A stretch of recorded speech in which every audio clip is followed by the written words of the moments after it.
So good evening, everyone, and welcome to today's meeting.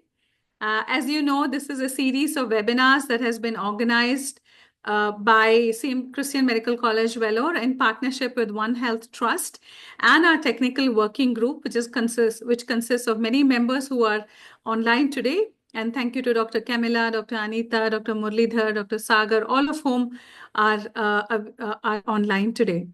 So this GARP partnership or Global Antibiotic Resistance Partnership was formed basically to develop a policy brief to discuss as to how vaccines can combat AMR. As you know, the state and the national action plans have been prepared. So the national action plans clearly has innovative techniques and preventive methodology to combat AMR. And you may decide to include vaccines in the prevention, or you may include it in the innovative techniques. So either way, vaccines seem to play a key role in combating AMR. Now, with the advent of resistant typhoid, we have resistance that is seen in many gram-negative bacteria, including Shigella, E. coli, Klebsiella, but we do not really have vaccines available in all of them. WHO has come up with a pipeline of vaccines where we hopefully will soon see some of these vaccines being rolled out to combat some of these drug-resistant diseases.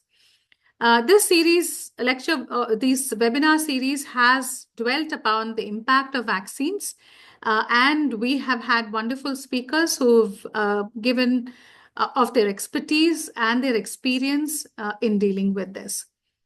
So with this, words of welcome, I'd also like to invite the One Health Trust team. I see Rishi Raj Bhagwati, I see Simran, who are part of the One Health Trust team, and I think Urta is also online, Dr. Urta Kalanji. So if Simran or Rishi, you want to say a few words, or if Urta is online, she could say a few words as well.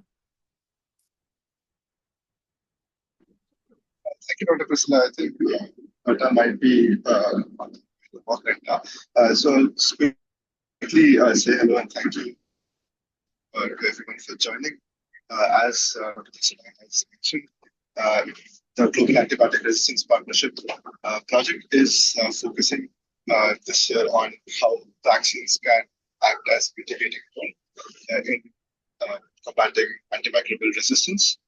And we're looking forward to this version of the talk. Thank you very much. Okay, so thank you, Rishi, for that short summary. I'll hand back to Jane to take over the agenda. Jane. Thank you so much, ma'am. I welcome everyone to this webinar. I request Dr. Anita Kotwani to introduce the speaker.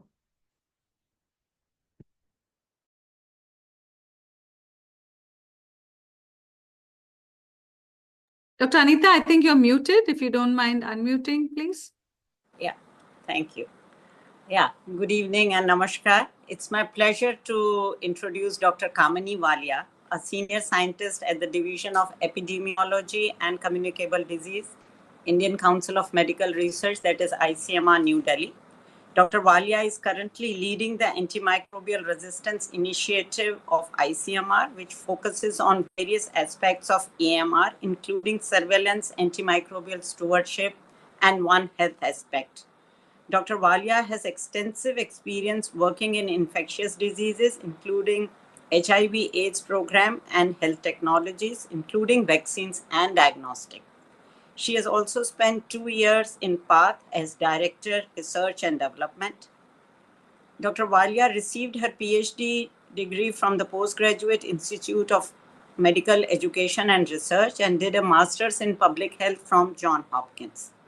During her 20 years of experience in the public health space, she has initiated and successfully steered numerous projects and programs of public health importance in the field of infectious diseases, reproductive and child health, and non-communicable diseases. She is the recipient of ICMR's Shakuntala Amirchand Award, the Indian National Science Academy's Young Scientist Award, and NIH's Fogarty Fellowship. Today's webinar focus is to highlight the critical role of vaccination as a key pillar in combating AMR. Additionally, the session will also explore government initiative promoting immunization programs, policy framework, and collaborative strategies to strengthen AMR prevention. So who better than Dr. Kamini Walia from ICMR for today's webinar? Thank you, and the floor is with you, Dr. Kamini Walia. Good evening, everyone. Thank you for inviting me to deliver this talk on very important topic. And it also gives opportunity to present some of the work that we are doing at Indian Council of Medical Research and how it aligns with overall intent to contain antimicrobial resistance in the country, and also bring to this audience some of the initiatives that have been taken by Government of India. So thank you, Dr. Kotwani, for that very elaborate introduction. It is good to see you after a long time. And also greetings to Dr. Camilla and others with whom I have had the pleasure of working in last few years. So I would now share my screen.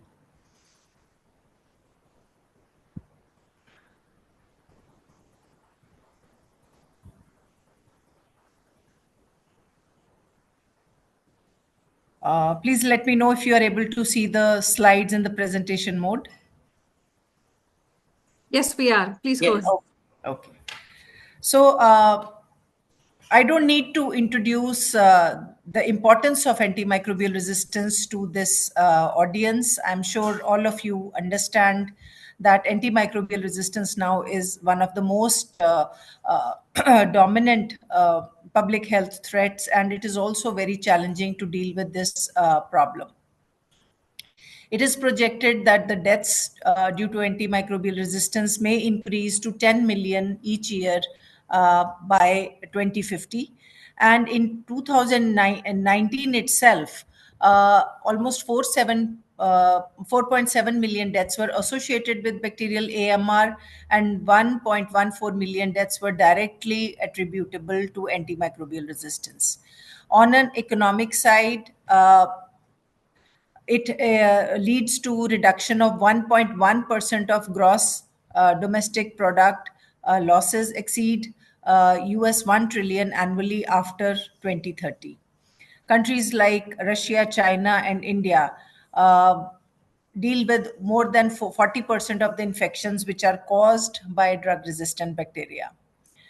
Antimicrobial resistance will slow the progress on almost 18 targets across the 9 Sustainable Development Goals. This is the kind of impact antimicrobial resistance will have in health in years to come if we do not do anything to contain this problem. Misuse and overuse of antibiotics is one of the key drivers of antimicrobial resistance. This antibiotic use also happens in livestock, in agriculture, but the quantum of how much that is contributing to human dimension still needs to be understood better. Yet, we know that antibiotic misuse when we have viral infections, antibiotic underdosing, they all are the factors which are leading to increasing levels of antimicrobial resistance. And we have lack of new alternative antibiotics. Vaccines reduce AMR by reducing bacterial infections. It reduces the antibiotic misuse which happens at the time of viral infections, and it also reduces the antibiotic resistant infections. The traditional approaches to containment of AMR have been antibiotic stewardship, hand hygiene, infection control, promoting R&D so that we have improved diagnostics as well as antibiotics, and also restricting agriculture antibiotic use wherever those antibiotics are overlapping with the human use. So this imbalance may result in severe consequences, leading to greater number of AMR deaths if no AMR action is taken against AMR. It will complicate the routine medical procedures and life-saving treatments. And also, there will be huge global economic damage if investments and action against AMR are delayed. In the UN high-level meeting on AMR, which was held in September 2024, for the first time, the targets to reduce global deaths associated with AMR there was a consensus around it, and it was agreed that we should try to reduce, every country should work to reduce the deaths by 10% in 2030, and a target of US $100 million to ensure that at least 60% of the countries have funded AMR action plans.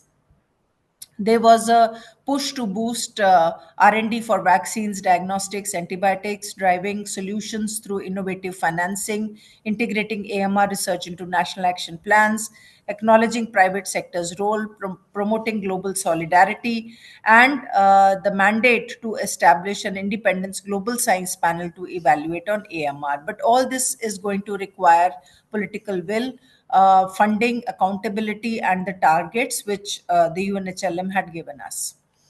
ICMR, as you all may know, we have an AMR surveillance network since 2014, and we have been publishing the annual data on AMR every year. And as per all these years' data, we have created a priority pathogen list for the country, and these pathogens are then divided into three groups. Group 1 comprising of carbapenem-resistant enterobacterials, carbapenem-resistant Acinetobacter baumannii, drug-resistant Salmonella typhi, and Candida auris, and they require aggressive action for containment.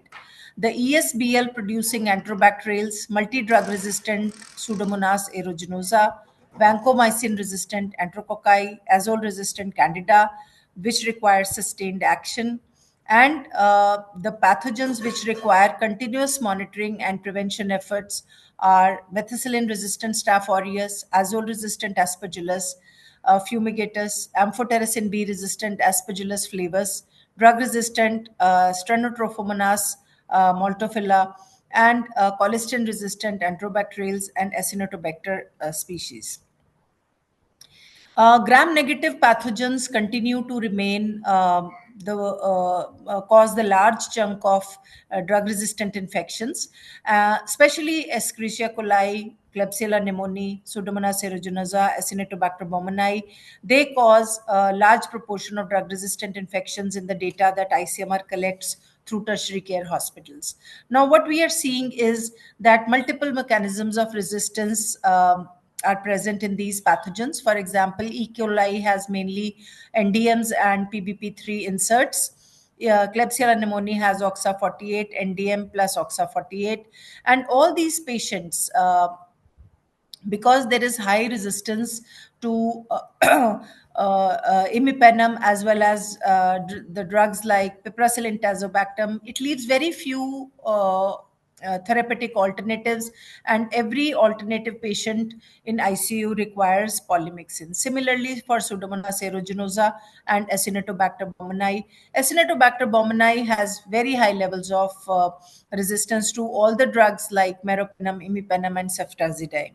So, gram-negative pathogens would require more efforts in finding better treatment options, because there are very few new drugs which will be effective for metallo-beta-lactamases and for carbapenem-resistant Acinetobacter baumannii. As you can see, only one drug will be effective against all mechanisms of resistance. Many drugs like cefdarocol, which will be available, this one also will be effective against most, but then the many other drugs like plazomicin, meropenem verbactam, imipenem relebactam, they may not be effective against many of the mechanisms of resistance which are predominant in the country. So this overuse and misuse of antibiotics in humans and agriculture is leading to the rise of AMR, and the traditional solutions are challenged by resistance and lack of new drugs. That's the reason why we need to look at vaccines, which are underutilized till date, to combat AMR. So, as you can see here, this picture shows from a publication by Bloom et al. This shows how the number of vaccines licensed every year has decreased consistently. On the other hand, has been an incremental increase in the number of vaccines which have been licensed from 1910 to 2020, thereby indicating that we have many more options to now prevent infections and other diseases, as well as compared to the number of new antibiotics which can help us address drug resistant infections. Vaccines can be effective in AMR in many ways. They can prevent the disease and proliferation of bacteria, so thereby reducing the number of opportunities to give antibiotics. By mechanism of action, less prone to inducing resistance. Then they can by reducing antibiotic use due to fewer infections, by preventing resistant strains from occurring and spreading, by preventing antibiotic misuse, and by preventing viral diseases prone to bacterial co-infections or superinfections requiring antibiotics. So in 2020, WHO released this action framework, leveraging vaccines to reduce antibiotic use, and it looked at expanding the use of licensed vaccines to maximize the impact on AMR, developing new vaccines that contributed to prevention and control of AMR, and also expanding and sharing knowledge on the impact of vaccines on AMR, because there are very few studies which have been done on the impact of vaccines on AMR, and whatever studies have been done, they are not very well publicized. So, for the immunization agenda, this document represents including new vaccines into the immunization programs for primary healthcare as well as the universal health coverage. So, to increase the coverage of vaccines with impact on AMR, countries should implement existing vaccine-related recommendation of Global Action Plan on AMR, and donor countries and other health players should maintain and expand immunization financing and strengthening capacities, ensuring affordable supply, functional functional delivery systems. So this report also gives many examples. One of them is the impact of pneumococcal vaccines on drug-resistant invasive pneumococcal disease in United States of America. And as you can see, that introduction of PCV in 2005, in 2009, actually led to consistent decline in the drug-resistant infections, especially for macrolides, around 63% decline. For cephalosporins, almost 81% reduction. Then again, 81% reduction in tetracyclines and around 83% reduction in penicillins over a 14-year period. Now, this is the modeling study in which they tried to estimate the impact of typhoid vaccine on drug-resistant and drug-sensitive typhoid in Pakistan.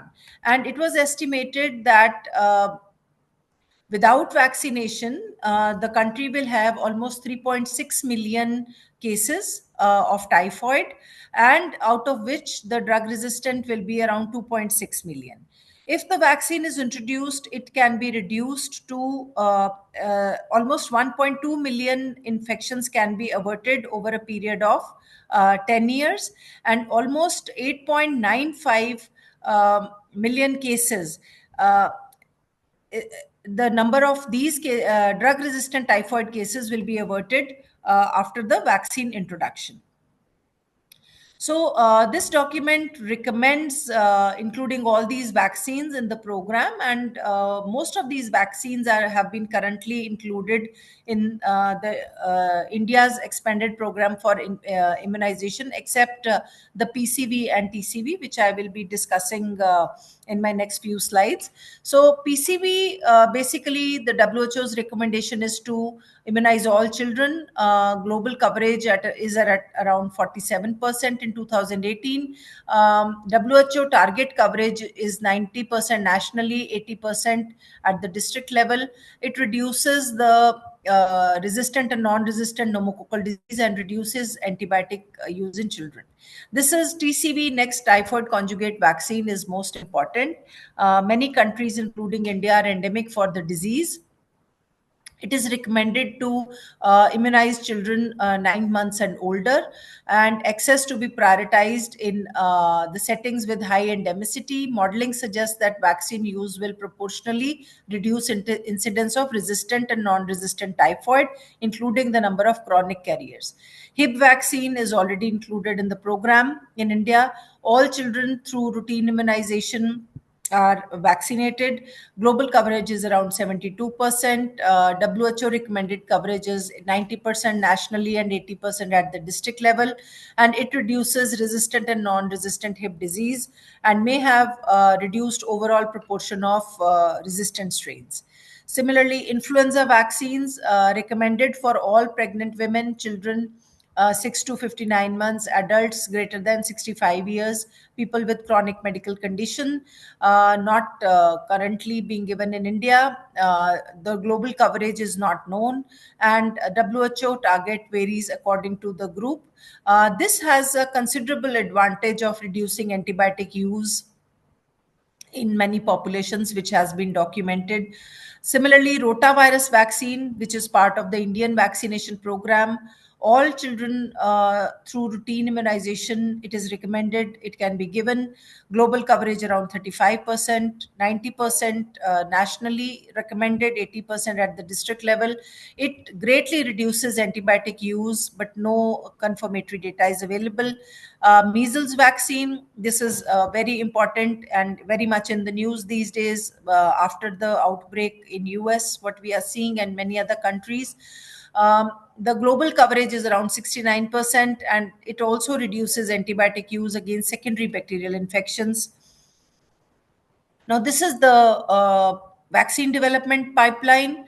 Now we have malaria vaccines, COVID vaccines, HPV vaccines, which India is considering to include in the extended program, universal program for immunization. We also have the nasal flu vaccines, chickenpox, which was introduced in 1984. Is used in India, but not part of the national program as yet. Smallpox was officially eradicated in 1980, and polio has been administered by almost all the countries now, and we have eliminated and eradicated polio in some of the countries. But these are only some examples, and a lot many vaccines which can have impact on AMR are still not included in the national programs for immunization. These vaccines have the direct effect on prevention of bacterial infections, and a lot of data and lot of studies are available, and some of them are which I already discussed. So the PCV7 introduction in childhood vaccination in US led to 76% decline in IPD under 5, 37% decline in IPD in adults over 65, 100% reduction in IPD caused by vaccine serotypes in children under 5. PCV13 has replaced now PCV, and these studies are ongoing. Then it also vaccine introduction also prevents antibiotic resistant strains infections, and in US, PCV7 introduction reduced penicillin non-susceptible IPD by 64% in children under 5 and 45% in adults over 65. Similarly, in South Africa, PCV introduction reduced the penicillin-resistant ceftriaxone and MDR strep pneumoniae infections. Haemophilus influenzae type B routine vaccination led to 99% decline in invasive hip disease in Canadian children and decrease in beta-lactamase producing isolates. So all this data is very encouraging. It also prevents the secondary bacterial infections. For example, influenza vaccination prevents primary viral infections, reduces secondary bacterial infections. In Canada, it reduced the respiratory antibiotic prescriptions by 64%, equal to 144,000 prescriptions per year. And another systematic review found influenza vaccines reduced days of antibiotic use in adults by 28%, and in children also within 6 months to 14 years age also significantly. It also leads to development of herd immunity, and widespread vaccine coverage reduces transmission of drug-resistant pathogens. It protects immunocompromised individuals, infants, and elderly, and also contributes to overall lowering the disease incidence in population. Vaccination reduces nasopharyngeal carriage of bacteria like strep pneumoniae, thereby decreasing the potential for transmission and infection spread. So vaccines have been also, there's direct evidence that it leads to controlling the antibiotic misuse. A systematic review and meta-analysis of 96 studies demonstrated that influenza vaccines reduce days of antibiotic use among healthy adults and antibiotic use in children between the ages of 6 months to 14 years. Similarly, introduction of Haemophilus influenzae type B conjugate vaccine reduced the antibiotic for need for antibiotics.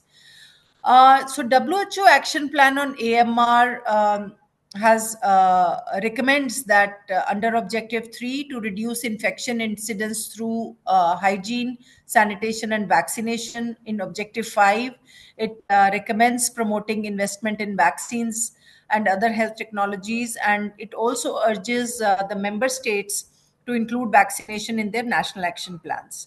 So this is the national action plan on AMR from India, and which has 6 pillars on creating awareness and understanding, knowledge and evidence, infection prevention and control, optimizing antibiotic use, emphasizing on the antimicrobial stewardship,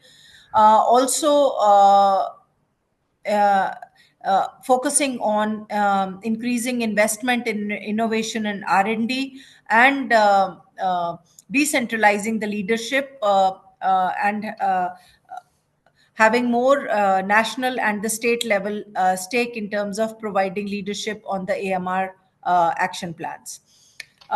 Sadly enough, though, it doesn't talk much about the vaccines.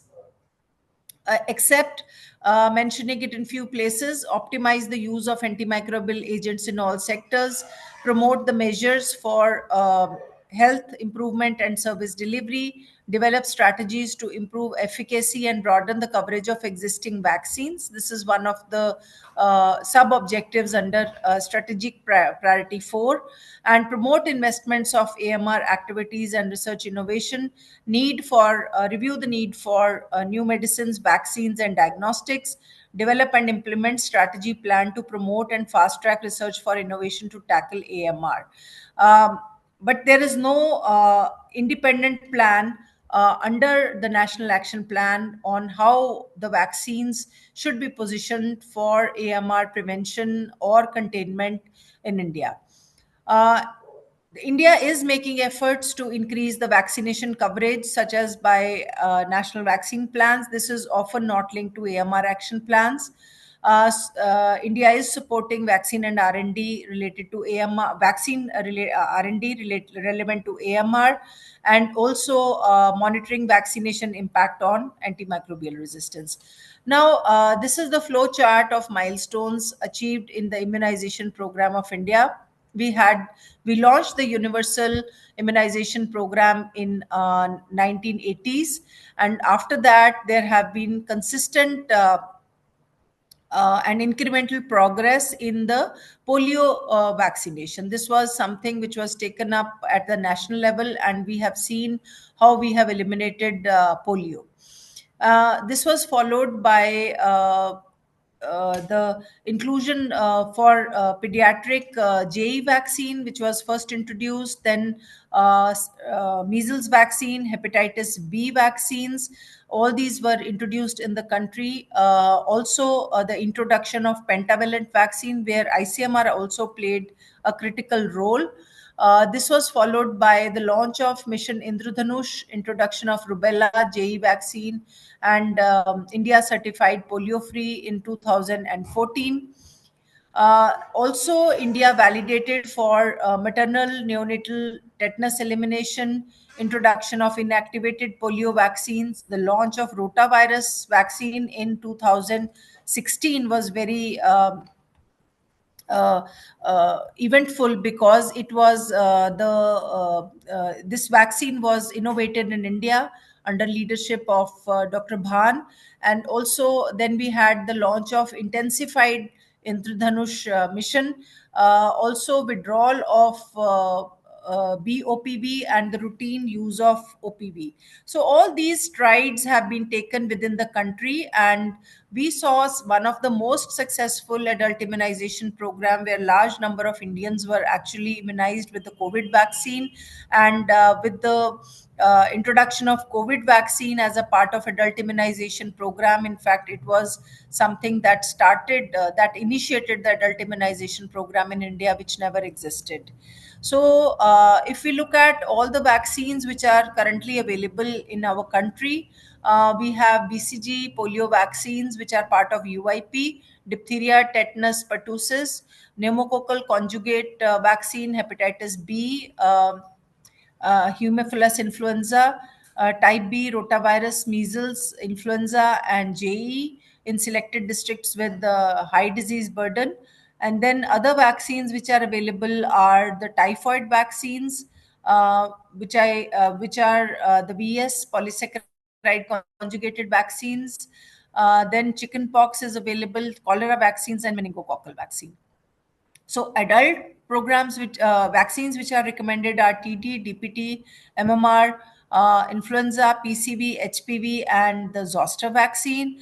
And the adult vaccines for high risk groups are hepatitis A, B, meningococcal vaccine, then varicella, Hib, rabies, cholera, JE, and typhoid polysaccharide conjugate vaccine. The vaccine coverage in children has consistently improved from 34.5% in the second National Family Health Survey, which was the first time we started capturing the immunization coverage, to 87.8%, which is the most recent figure. So India has made considerable progress. It was 92% in 2019-20, and then it came down, probably because the immunization services also suffered during the COVID, but I'm sure we will make up for it. And this also translates into the reduction in the deaths caused by vaccine preventable diseases. And what we have seen is consistent decline in deaths due to tetanus, diphtheria, measles. One thing which has not changed at all, even that those deaths have come down, is tuberculosis. And we are seeing increasing deaths due to cervical cancer. Meningitis and hepatitis B also, they need attention. So under the government's intensified Mission Indradhanush 2.0 and 3.0, there is a target to serve the underserved populations and increase vaccine coverage. Government launched the CoWIN platform, which strengthens digital vaccine logistics and monitoring, and also promoted the domestic vaccine production. For example, rotavirus and COVID vaccines, they were all produced in India. So rotavirus vaccine actually has suggested to be reduced rotavirus deaths by almost 33% and decline in 33% cases and reduction in deaths by 38%. It also has led to decrease in antibiotic misuse. So studies have shown that rotavirus vaccination has led to notable decrease in prevalence of rotavirus infection in children, especially under 5. There is decreased antibiotic misuse, there is reduced hospitalization, and overall, I think it has had a huge impact on India's burden. India's birth rate is very high, and significant number of deaths were attributed to rotavirus. So that's why introduction of this vaccine is very important, because it not only reduces the mortality but also the hospitalization, and ongoing programs are in place to capture the effectiveness of rotaviruses. Now, this is the most awaited and the most important vaccine.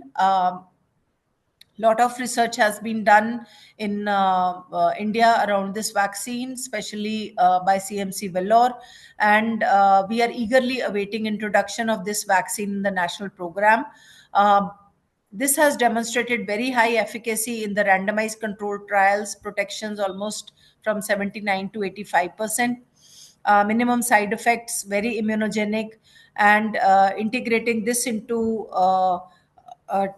childhood immunization at 9 months is a crucial strategy. Catch-up campaigns to vaccinate older children and adults can further reduce the disease burden, and prioritizing vaccination in high burden areas, especially urban settings, can yield greater impact. So in India, combining this vaccine with catch-up campaigns is estimated to reduce the incidence by 84%, which is huge.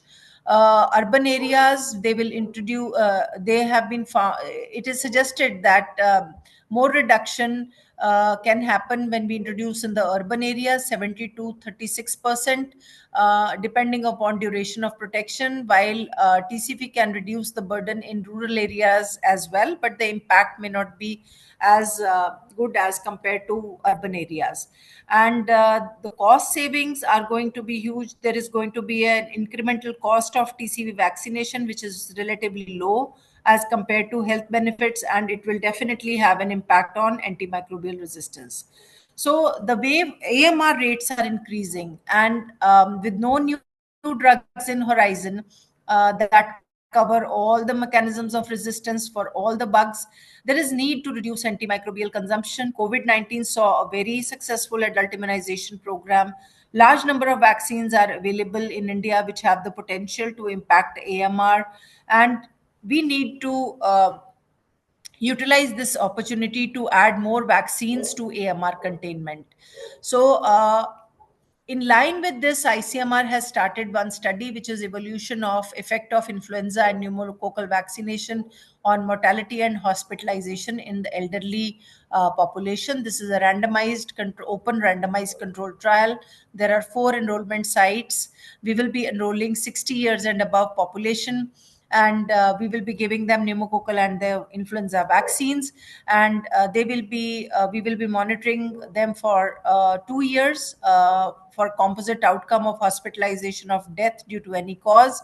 And the secondary outcomes that we plan to capture is proportion of days of antibiotic use, episodes of respiratory mortality and hospitalization, incidence of ILI, SARI, and laboratory confirmed influenza of any severity, incidence of pneumonia and IPD, and cost effectiveness of concomitant influenza and pneumococcal vaccination in elderly aged 60 years. So these vaccines are available already in the market. This is not a regulatory trial. This is just to see how the vaccines fare in the real life and what is the impact that it has on the health of the elderly patients. Now that we have the elderly adult immunization program, we would like to add few more suggest to the government to add few more vaccines to this basket.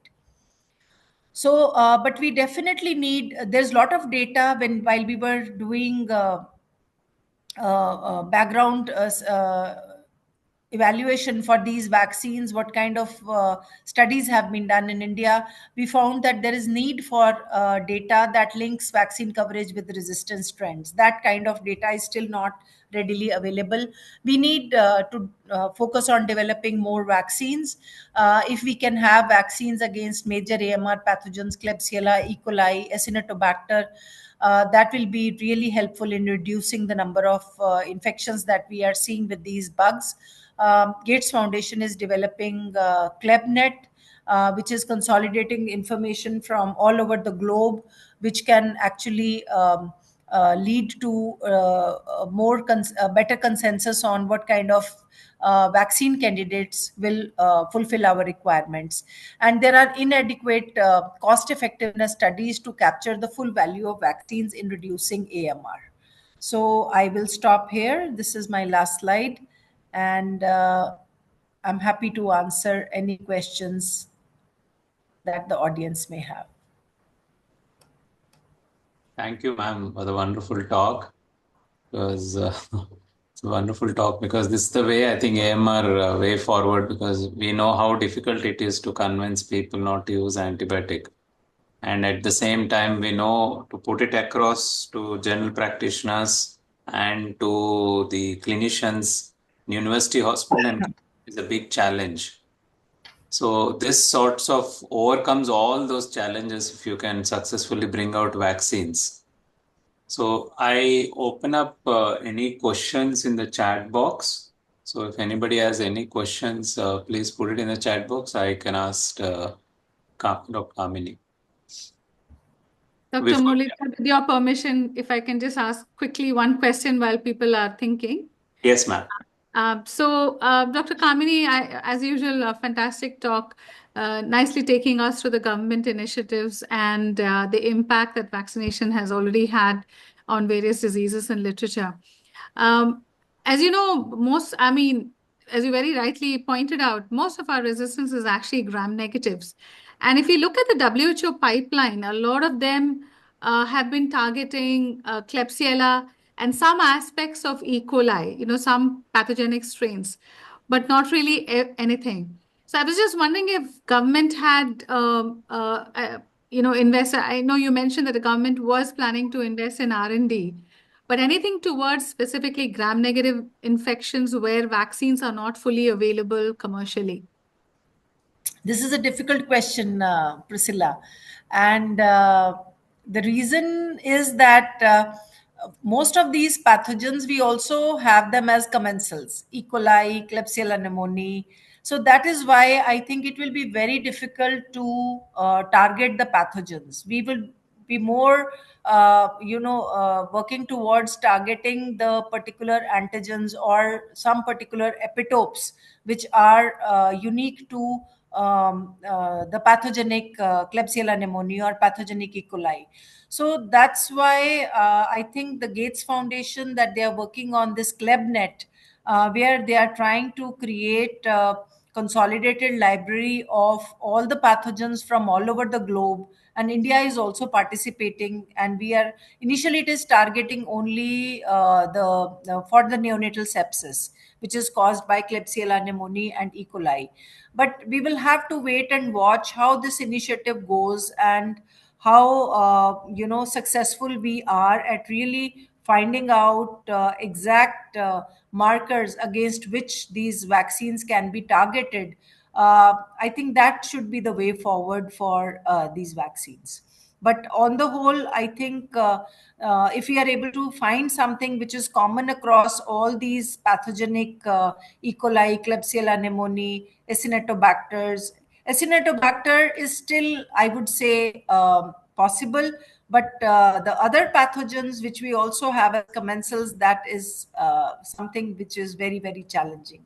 That's why it is important to have flu vaccine, so that we are at least able to prevent these secondary bacterial infections with these pathogens.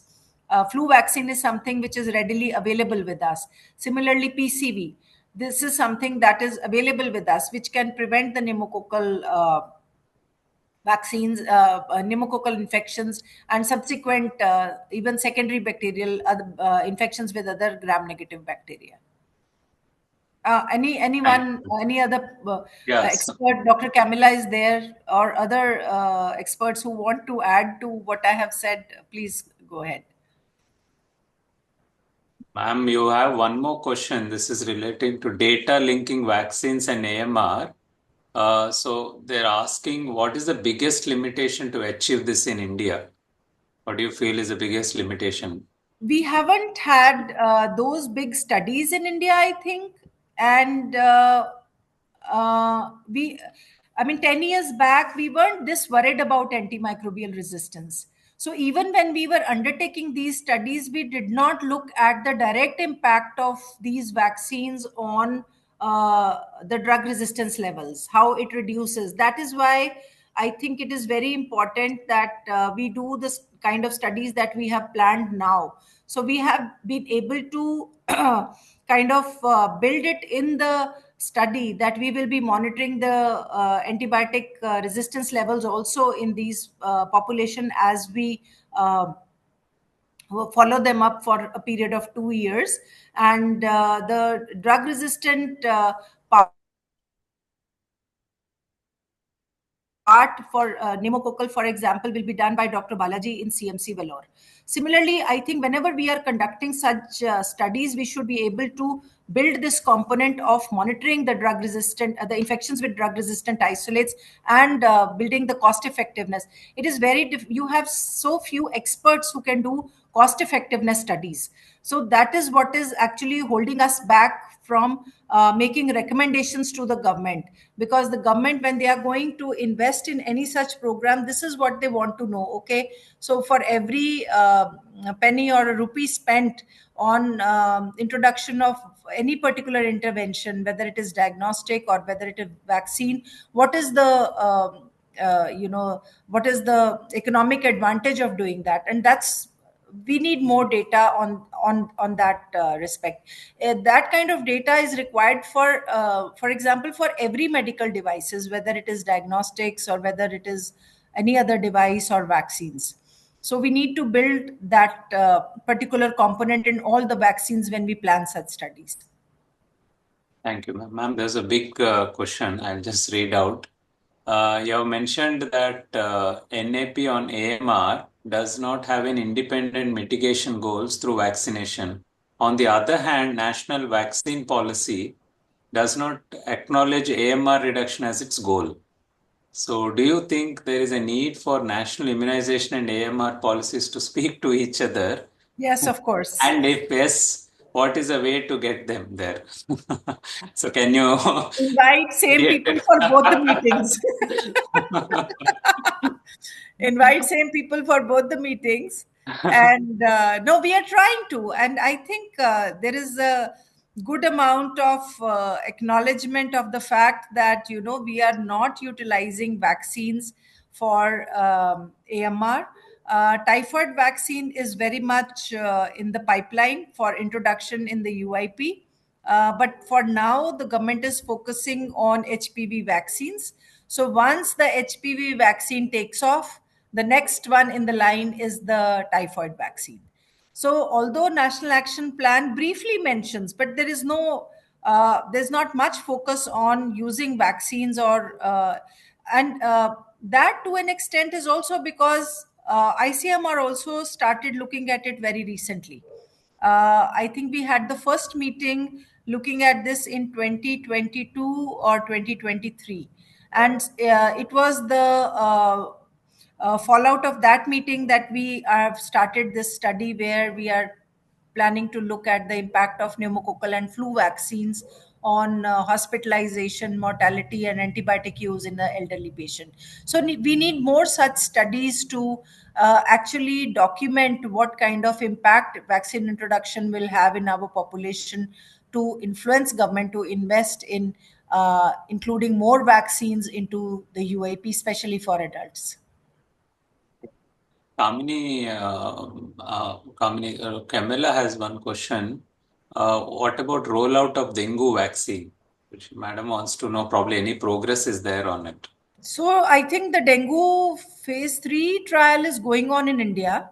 And once we have completed the phase 3 trial, then the government will consider that. Okay. And vaccine against MDR Acinetobacter. I think I tried to answer it. It is a very difficult ask, and let us see. I mean, there is a. I mean, for now we were focusing on the drugs for Acinetobacter, but yes, this pathogen is not something which is a commensal. It is an environmental isolate and which has acquired lot of drug resistance genes, and we should be working in this direction. But right now, I don't have much to address. Yeah. There's actually some comment. I won't say it's a question. Still, I think revision of NAP is going on and vaccines will be added in Objective 3. That's Okay. what is one of the comment by Dr. Anita. I don't see much questions. So I want to ask Can I one have- question, yeah, madam. okay, after you. I have one question before.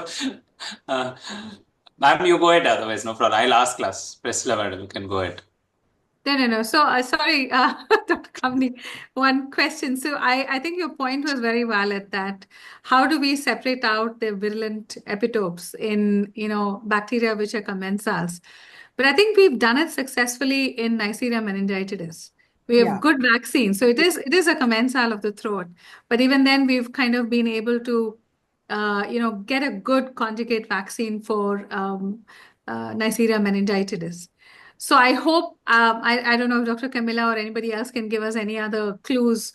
There must be some way to actually be able to do this adequately, but I totally agree with you. Unlike E. coli, which is probably lining our entire gut, Neisseria meningitidis has a very, very few sanctuary sites. So I think that's a very valid point, and I really hope that these questions of gram-negative resistance are really our problem more than the world's. So unless we invest into it and be able to solve our problems, I don't think the rest of the world is going to take that much interest. So just a comment. Yeah. Thank you. Ma'am, I have one question. Like as you rightly said, one of the big challenges we have is respiratory infections across the world, including India, where antibiotics are misused. And the commonest infections are flu-like viral illnesses. So the big challenge we see definitely is giving vaccination is the cost. Like each influenza vaccine is 1,500, 2,000, cheapest we'll get is 1,200. So what is government doing to bring that vaccine, or including pneumococcal for that sake, to bring under regulation to bring down the cost? I think that will change in a big way to encourage a lot of people to get vaccination. Is government working on it? I don't know about the government. I can say that ICMR can take up these discussions. And I mean, when we see a promise, for example, this study which we are initiating this year, it has a 2-year follow-up period. If we are able to complete enrollment this year, then probably another 2 years we will have an answer how effective these vaccines are going to be. I mean, these vaccines are effective. There is no doubt about it. These have been, they are being given to all the elderly population, and whenever you give these vaccines, the incidence they come down. For example, the flu vaccines or the pneumococcal vaccine. But there is no comprehensive study which has been done to kind of provide a report that okay, in our country, if when we enroll 7,000 individuals, what is the impact on those on that population. So once midway, I think we can start talking about I mean, the moment government becomes interested in it, it will come under price control. Price control. So as researchers, what we can do is make it attractive for the government to see it as an opportunity to invest. So then once it has the stamp of the government, it will automatically come under price control. The prices will come down. But I agree with you that prices should come down now as well, even when the government is not supporting it, so that more and more people can utilize it. But I'm not sure what is happening under different insurance plans or other instruments through which the healthcare costs are covered. So I think if insurance plans cover these vaccines, even then the uptake should improve. You're right. I don't see any further questions, and probably I'll hand over to Dr. Sagar to give the concluding remarks. Thank you, ma'am. That was a wonderful talk. It was really useful. Thank you. Thank you, Dr. Murali. As usual, Dr. Kamini nailed it. Vaccination and AMR is actually a bonding topic for last couple of years globally. And Dr. Kamini, none other than Dr. Kamini could have justified the topic. As clinician, we classically divide all those diseases when we sit in the OPD into 6 basic syndromes. If I would like to conclude, probably the most common syndrome where antibiotics are misused are acute undifferentiated febrile illness, where there is absolute scope of giving typhoid vaccination to school-going children, even to the adults and the elderly also. Coming to the respiratory tract infection, as Dr. Murali and Dr. Prishala were also speaking, there is absolute role of pneumococcal vaccine both in pediatric population and elderly, probably around 60. As of now, the cutoff is 60. There is unequivocal response for flu vaccine in India. We all know flu vaccines prevent hospitalization, but probably we are lacking some health economy, as Dr. Kamini was speaking. And at some point, we should come out with data regarding the flu vaccination and the economy behind in middle-income countries like India. Coming to the GI, probably rotavirus has been taken up by many children, but I am aware that we did a small survey here in AIIMS Bhopal. About 60% of the populations of the pediatric population are vaccinated, but not 100%. So there is absolute scope of increasing rotaviral vaccine to almost all the children to prevent the use of antibiotic usage, at least in the pediatric population. In the section of GIE, again, Hep A and Hep B, the vaccinations are available, and time is apt to use Hep A and Hep B vaccines more and more. Under the heading of UTI and genitourinary, probably nothing much is there, but HPV vaccine has been in the market for last couple of years now, and my daughter got HPV vaccine in the school. So now the probably the state government has taken up to vaccinate the school exiting children before they exit the school. We have started giving these vaccines. Under the section of CNS, we have a couple of vaccines. Obviously, BCG vaccination, meningococcal, sometimes chickenpox and JE are there in the radar. Probably except BCG, there is not much uptake of these neurotropic vaccination, except for JE in ring vaccination when and wherever it is required. Lastly, among the heading of skin and soft tissue infection, probably we do not have as of now anything for staph and streptococcal. We know it's a difficult ball game altogether. As everybody, all these persons who are working on AMR, we all know how to deal with E. coli, Klebsiella, Pseudomonas, and Acinetobacter. As of now, we do not have any answer. Probably in near future, we may have a better answer. With this, I would like to conclude. Whatever vaccines are there, my suggestion is they must be optimized. Price is a big issue, but having said that, many people do not buy in the fear of price, but for the fear of vaccine. We are unable to let them know that a sort of flu or the pneumococcal vaccine will be much more cheaper than the ICU stay, at least in elderly. So let's start educating our own healthcare professionals about the available vaccines. And obviously, as time goes, we will be having probably more and more vaccines. With this, we conclude, and over to you, Jane. Thank you so much, sir. Thank you, Dr. Kamini Walia, and everyone for attending today's session and for